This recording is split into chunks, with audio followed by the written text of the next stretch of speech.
ऐसी बोली बोलिए जमकर झगड़ा होए, पर उससे न बोलिए जो आपसे तगड़ा हो। पाकिस्तान शायद इस चीज को भूल गया कि सऊदी अरब उसका बाप है। चीन से मुकाबले के लिए तैयार हो गया है ताइवान। ताइवान ने भी अपने खास हथियारों को कर दिया है तैनात।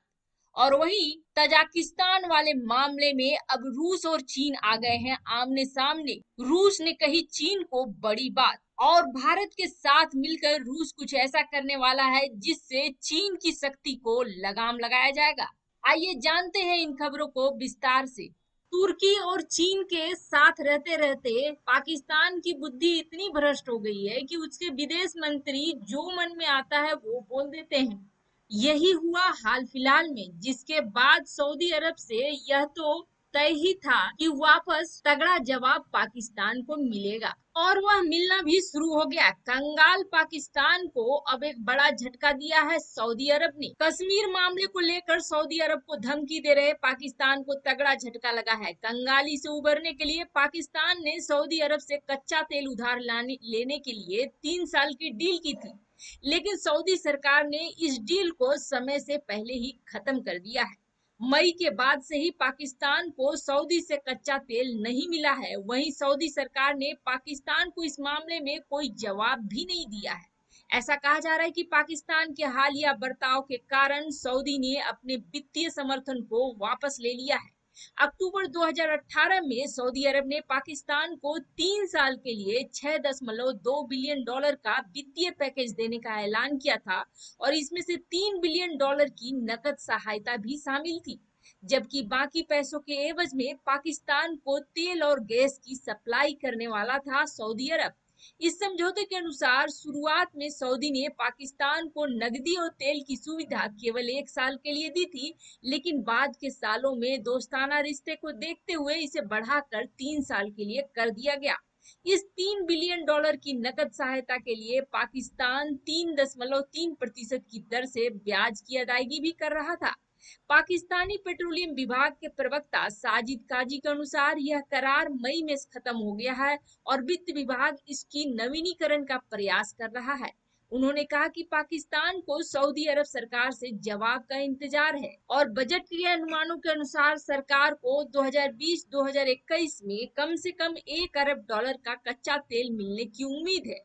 वैसे आपको बता दें, पाकिस्तान का वित्त वर्ष जुलाई से शुरू होता है, और ऐसा कहा जा रहा है कि इस बीच पाकिस्तान ने समय से 4 महीने पहले $1 अरब का सऊदी अरब का कर्जा चुका दिया है। और यदि पाकिस्तान को चीन से इसी तरह की सुविधा मिलती है तो वह बाकी के $2 अरब का कर्जा भी लौटाने की स्थिति में होगा। सऊदी अरब ने पाकिस्तान को उधार कच्चा तेल देना बंद कर दिया, और प्रिंस सलमान ने फाइनेंस डील को भी खत्म कर दी है। चीन से कर्ज लेकर सऊदी का लोन चुका रहा था पाकिस्तान। कश्मीर को लेकर दोनों देशों में संबंध खराब हुए। पाकिस्तान ने हाल ही में सऊदी अरब को सुनाई थी खरी खोटी, और जवाब में सऊदी ने पाक से लिया वापस वित्तीय समर्थन।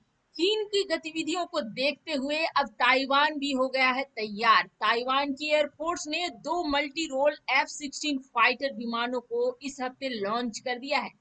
एंटीशिप मिसाइल से लैस फाइटर हुआलिन एयरबेस पर लॉन्च किए गए थे। दरअसल कुछ वक्त पहले यह खबर आई थी कि चीन की पीपल्स लिबरेशन आर्मी ताइवान के प्रतास टापू को कब्जाने के लिए ड्रिल करने वाली है। चीन इस टापू को अपना क्षेत्र डोंगसा बताता है। ये टापू दक्षिण चीन सागर के उत्तरी हिस्से में आता है। आशंका जताई गई है कि एयरक्राफ्ट इस डर से लॉन्च किया गया है कि पीएलए टापू पर कब्जे के लिए युद्धाभ्यास शुरू कर सकता है। इस बारे में ताइवान न्यूज ने मई में रिपोर्ट किया था कि पीएलए अगस्त में जो ड्रिल करेगा उसमें बड़ी संख्या में मरीन सैनिक, शिप, होवरक्राफ्ट और हेलीकॉप्टर शामिल होंगे। हालांकि चीन की मिलिट्री एक्सपर्ट ली डोंगोंग ने इन रिपोर्टों का खंडन किया है।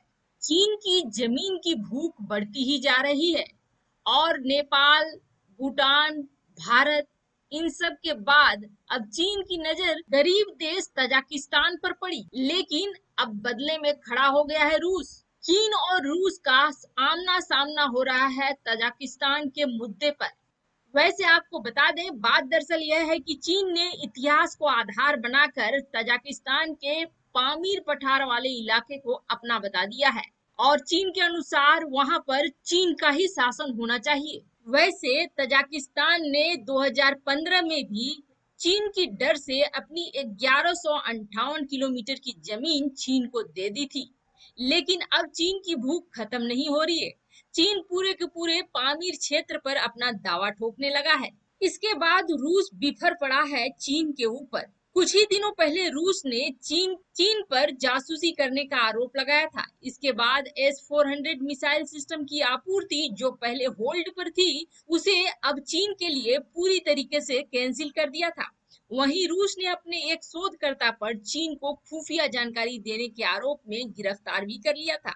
पिछले महीने BRI की बैठक में रूस के विदेश मंत्री शामिल नहीं हुए और अपनी जगह एक राजदूत को बैठक में हिस्सा लेने के लिए भेज दिया था।